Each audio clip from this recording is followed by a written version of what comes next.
Hello friends, எல்லாருக்கும் வணக்கம். Welcome to your favourite channel gardening diary. இது உங்கள் ஃப்ரெண்ட் நிமி.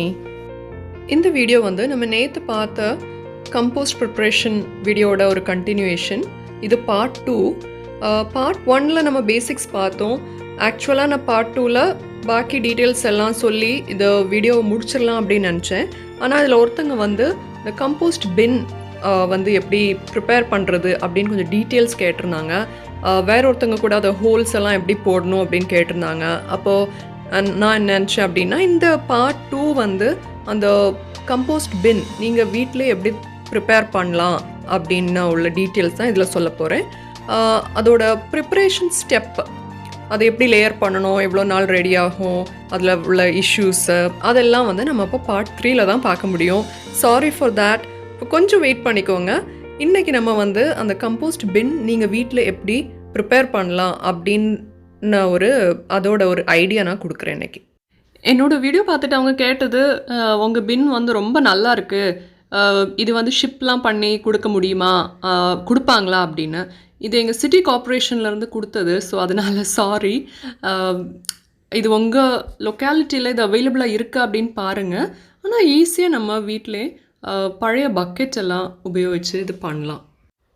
இது என்னோடய பின். நான் நேற்று சொன்ன மாதிரி இது 3 லேயராக இருக்குது. டாப் லேயரில் நம்ம வேஸ்ட் போட்டுகிட்டே இருப்போம். அது ஃபில் ஆனோன்னா அதை எடுத்து கீழே மாற்றி வச்சுருவோம். அந்த மாதிரி போட்டுகிட்டே வருவோம். இந்த மாதிரி ஒரு ஹோல் உள்ள ஒரு அடப்பு கூட மேலே வச்சுருக்காங்க, ஒரு லிட். நம்ம பக்கெட் வாங்குறப்ப மூடி உள்ள பக்கெட் வாங்கிட்டு ஹோல்ஸ் போட்டுக்கலாம். அந்த ஹோல்ஸ் எல்லாம் எப்படி போடணும் அப்படின்னு நான் உங்களுக்கு காமிச்சிட்டு ஒரு ஐடியா கொடுக்குறேன். நீங்கள் ஈஸியாக பண்ணிக்கலாம். இந்த க்ரீன் கண்டெய்னர் நீங்கள் பார்த்தீங்க அப்படின்னா ரொம்ப பெருசு மாதிரி இருக்குது. நம்ம வேஸ்ட்டு போட்டு வரும்போது சீக்கிரம் ஃபில் ஆயிரும். ஒரு 20 லிட்டர் பக்கெட்டுக்கு ஈக்குவலாக இருக்கும் அப்படின்னு நினச்சிக்கோங்களேன். நான் மெஷர் பண்ணல. எனிவேஸ், இதோட ஹோல் பார்த்தீங்கன்னா குட்டி குட்டியாக ரொம்ப பொடிசாக இருக்குது. இந்த பின்னை சுற்றி ஹோல் போட்டிருக்காங்க. அதுக்கப்புறமா அடியிலையும் ஹோல்ஸ் இருக்குது. இதை நான் ஒரு வாட்டி முடித்ததுக்கப்புறம் ரொம்ப அழுக்காச்சுன்னா நான் ஃபுல்லு வாஷ் பண்ணால் அந்த ஹோல்ஸ் எல்லாம் க்ளீனாகவும் அப்புறமா திரும்ப வேஸ்ட் போட ஆரம்பிப்பேன். அடியிலையும் ஹோல்ஸ் குட்டி குட்டியாக இந்த மாதிரி ஹோல்ஸ் இருக்குது. அப்போது நம்ம பக்கெட், பிளாஸ்டிக் பக்கெட் யூஸ் பண்ணும்போதும் அடியிலையும் கொஞ்சம் ஹோல்ஸ் போடணும். எத்தனை ஹோல்ஸ் போடணும், எவ்வளோ கேப் போடணும், எந்த சைஸ் ஹோல் போடணும் அப்படின்ற டீட்டெயில்ஸ் கூட நான் உங்களுக்கு சொல்கிறேன். அதை டெமான்ஸ்ட்ரேட் பண்ணுறதுக்கு நான் ஒரு சாதாரண பக்கெட் எடுத்திருக்கேன் அன்றைக்கி. இந்த சைஸ் பக்கெட் யூஸ் பண்ணுங்கள். நீங்கள் இது ஃபுல்லானதுக்கப்புறம் நீங்கள் வேற ஒரு பக்கெட்டில் வேஸ்ட் போட்டு வச்சுக்கலாம். ஸோ இதில் நீங்கள் யூஸ் பண்ண முடியாது. ஏன்னா இது ஃபுல்லாயிரும். கம்போஸ்ட்டு ரெடி ஆகிறதுக்கு அட்லீஸ்ட் 45 to 60 days ஆகும் ஃபுல்லானதுக்கப்புறம். அதனால் அந்த பீரியடில் நம்ம போடுறதுக்கு இன்னொரு பக்கெட் நீங்கள் வாங்கிக்கலாம். அப்போ அந்த ரெட் பக்கெட் காமிச்சையில் அந்த சைஸ் பக்கெட்டு மூடி உள்ள டைப் வாங்குங்க. அதில் எனக்கு இதில் ஹோல்ஸ் சாக் பீஸ் மார்க்கர் வச்சு ட்ரை பண்ணி பார்த்தேன். அந்த கலர்ஸ் கரெக்டாக வரல. ஸோ நெயில் பாலிஷ் வச்சு அப்படி மார்க் பண்ணியிருக்கேன்.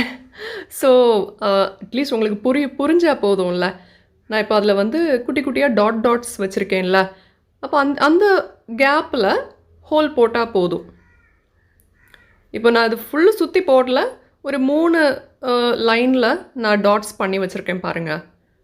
கொஞ்சம் கேப் விட்டு அந்த மார்க்கிங் பண்ணி வச்சுருக்கேன்ல, அந்த மாதிரி கேப் விட்டு பக்கெட்டை சுற்றி ஹோல் போடணும். ரொம்ப பெருசாகவும் இருக்கக்கூடாது, ரொம்ப சிறுசாகவும் இருக்கக்கூடாது. ஏன்னா வேறு இன்செக்ட்ஸ் பெரிய ஃப்ளைஸ் எதுவும் உள்ளே போகாத அளவுக்கு குட்டி ஹோலாக போடணும். அதனால தான் அந்த ஹோலோட சைஸ் சின்னதாக இருக்கணும் அப்படின்னு சொல்கிறது. மூடிலையும் நிறைய ஹோல்ஸ் நீங்கள் போடணும் அப்படின்னு தேவையில்லை. அதுவும் நான் சொல்கிறேன். அப்போது இந்த ஹோல்ஸ் அந்த பக்கெட்டில் எப்படி போடணும் அப்படின்னு புரிஞ்சிருக்கும்.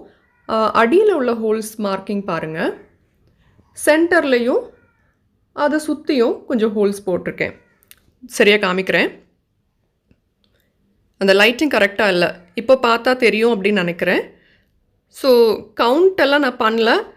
அந்த மாதிரி கொஞ்சம் கேப் விட்டு இவ்வளவா ஹோல்ஸ் போட்டால் போதும். ஏன் அடியில் ஹோல் போடணுன்னா, நம்ம போடுற வேஸ்ட்டில் மாய்ஸ்சர் வரலாம். நீங்கள் போடுறதுக்கு ஏற்றாப்பில் தான் அது இருக்கும். அந்த மாய்ஸ்சர், அந்த தண்ணி லிஷெட் அப்படின்னு சொல்லுவாங்க, அது வெளியில் போகும்.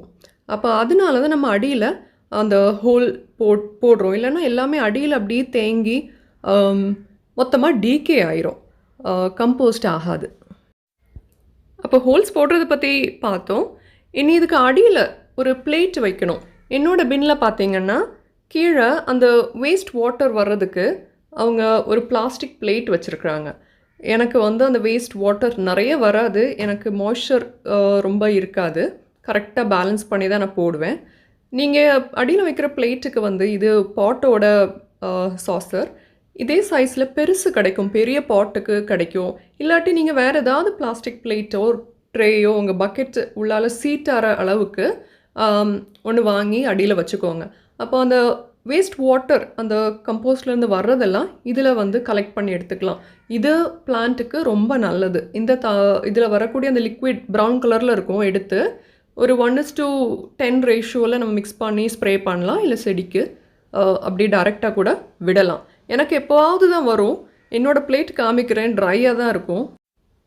என்னோடய கம்போஸ்ட் பின்க்கு அடியில் இருக்கிற பிளேட்டை பாருங்கள்.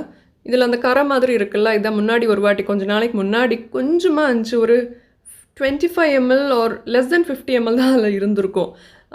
ஸோ ஆனால் அது வைக்கிறது நல்லது. இல்லைனா உங்கள் தரையில் நீங்கள் வச்சுருக்கிற இடம் எல்லாம் ரொம்ப அழுக்காகும், கரையாகும். அண்ட் இந்த பின் வைக்கிற இடம் வந்து ஷேடி ஏரியாவாக இருக்கணும். ரொம்ப வெயில் சுத்தமாக வெயில் இருக்கக்கூடாது.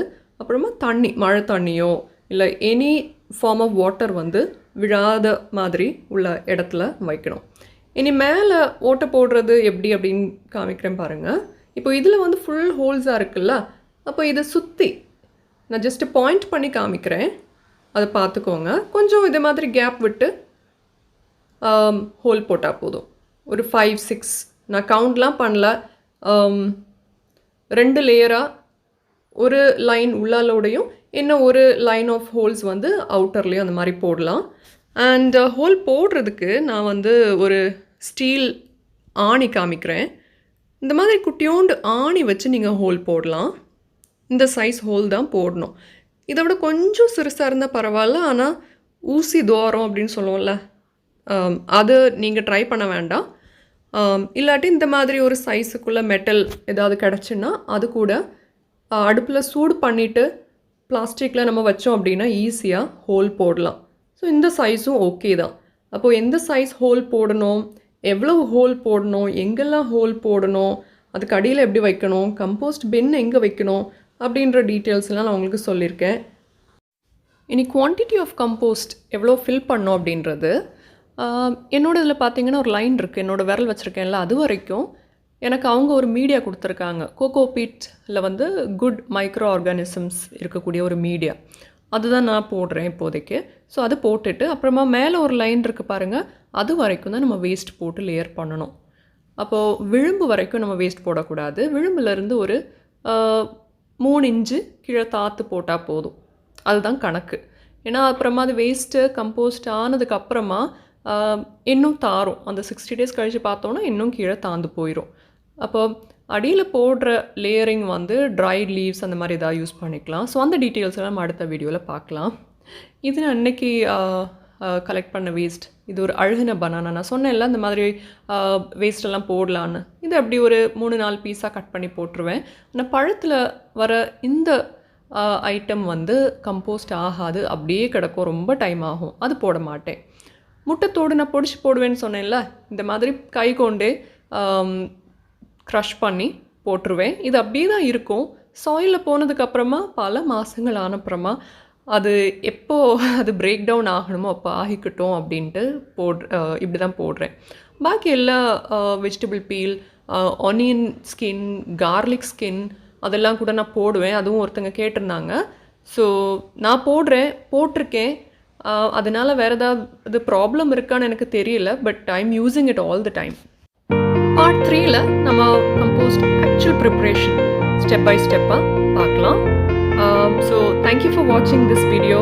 இது ரொம்ப யூஸ்ஃபுல்லான video. So you can share it with your friends and family members. வீட்டிலே கிச்சன் வேஸ்ட் எடுத்து நம்ம தூர போடாமல் இதை வந்து இந்த மாதிரி கம்போஸ்ட் ப்ரிப்பேர் பண்ணலாம்.